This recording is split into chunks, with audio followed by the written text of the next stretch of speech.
It's been over 150 days since Black Ops 4 released and over 220 days since we first got our hands on the original multiplayer beta.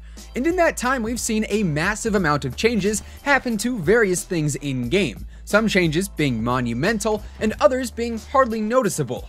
Nevertheless though, 14 title updates and a handful of hotfixes and game settings updates later, and Black Ops 4 is certainly not the game it used to be. And with that, today we're going to be taking a look at 10 of the biggest changes that Black Ops 4 has experienced so far. What's up guys, Zach or Immortal here, welcome back to the channel and thanks for stopping by. Of course, if you are new around here and you'd like to stay up to date with everything Black Ops 4 and Call of Duty related, feel free to subscribe with your post notifications turned on, that way you'll never miss another upload, and if you do enjoy this video, definitely drop a like on it as it does really help the channel grow. Now, let's take a look at 10 of the biggest changes BO4 has experienced so far.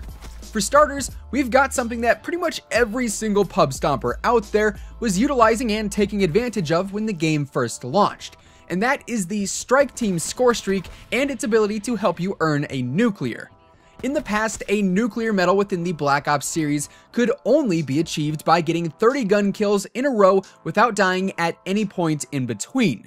However, when Black Ops 4 initially launched, the Strike Team score streak kills actually counted towards your nuclear streak. This meant if you ended up getting 20 gun kills and your Strike Team got 10 kills, all while you were on that specific gun streak, you would indeed achieve a nuclear medal. Since then though, the Strike Team has been updated and changed to no longer count towards your kill streak. However, the Strike Team does still count and help out with things like the quad feed medals, so there is kind of a little bit of a gray area surrounding what the Strike Team can and cannot do to a certain extent. The second major change that Black Ops 4 has seen so far has to do entirely with the Titan light machine gun.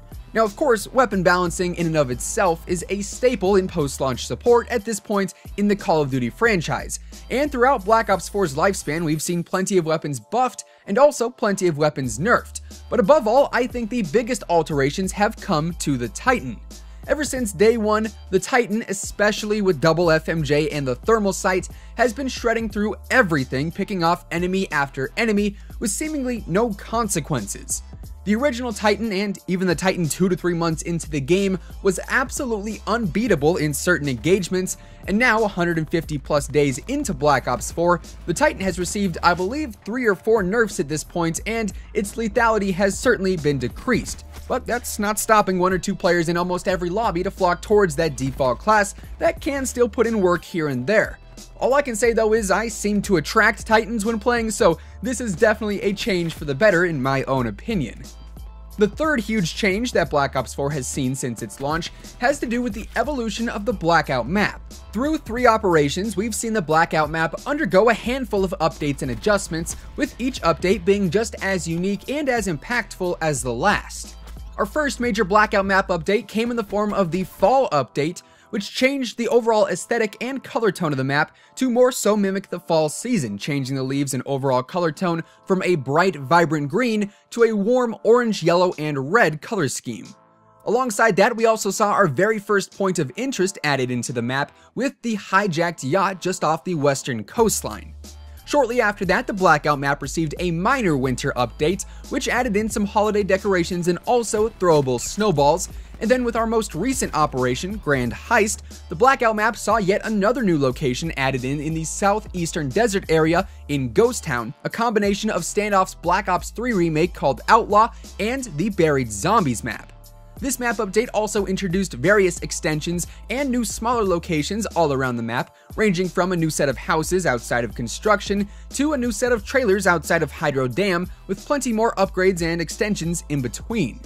We also recently saw the Spring map update change the color tone and aesthetic of the map to a gorgeous looking green and pink color scheme. On top of all of that, throughout all of these updates, lighting has also been a huge point of emphasis, as the Blackout map has gone from being midday and nice and bright to evening with the sun setting in the distance.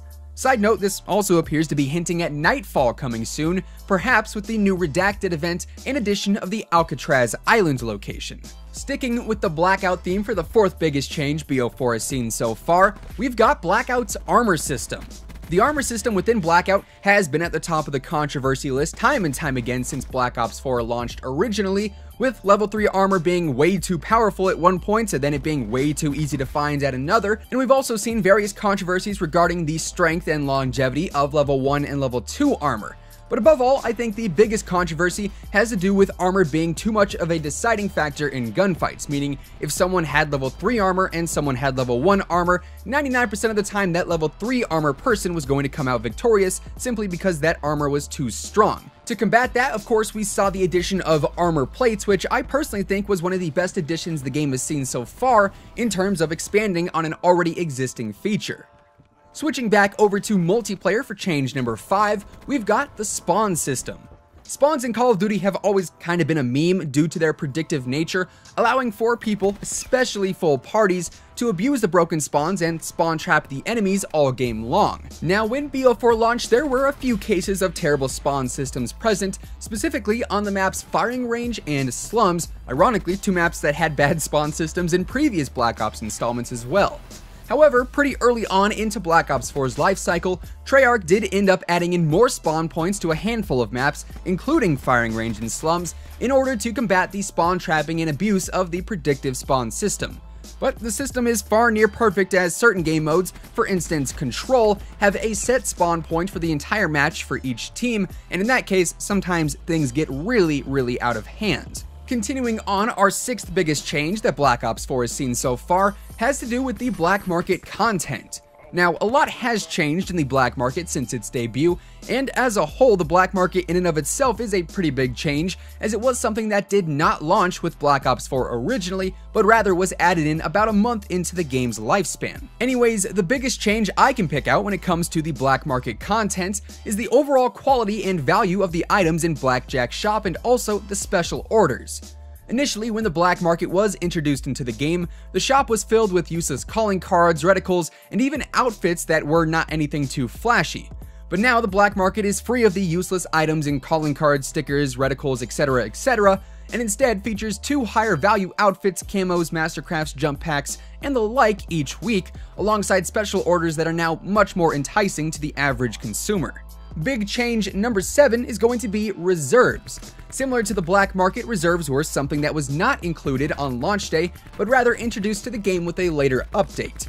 Reserves originally were earned after tier 200 in Operation First Strike, but then later dropped down to tier 101 and above with Operation Absolute Zero, and now here in Operation Grand Heist, reserves can be earned past tier 100, but also through playing the game naturally, as well as through Blackjack's reserves via COD points.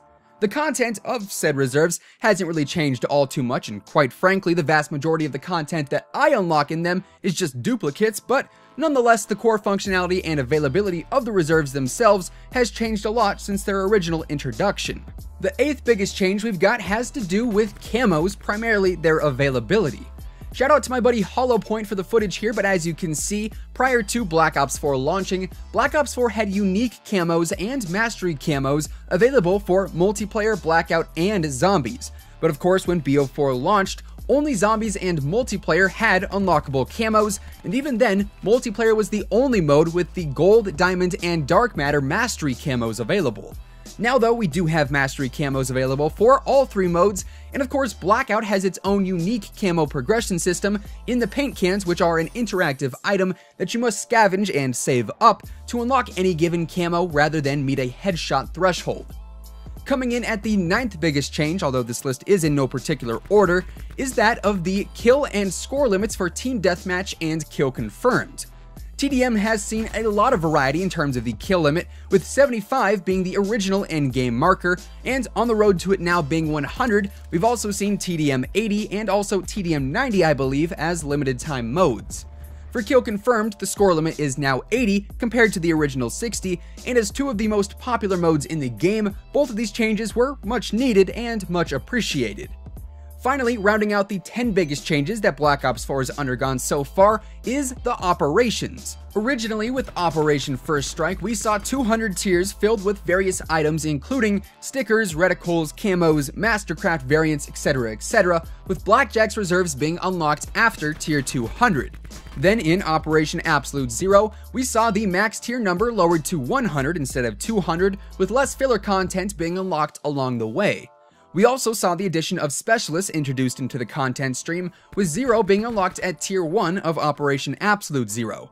Reserves this time around were unlocked after tier 100, and that same system stands true for Operation Grand Heist, which is our current operation. And with that being said, those are 10 of the biggest changes that Black Ops 4 has seen so far. Of course, if you guys feel like I missed any other major updates or you just want to add to the list, drop me a comment down below, and while you're at it, if you enjoyed the video, feel free to drop a like on it, and last but not least, if you are new here and you'd like to stay up to date with everything Black Ops 4 and Call of Duty related, feel free to go ahead and subscribe with your post notifications turned on, that way you'll never miss another video. Once again, thank you guys so much for tuning in today, and until next time, take it easy, have an awesome rest of your day, and I'll catch you guys later. Peace out.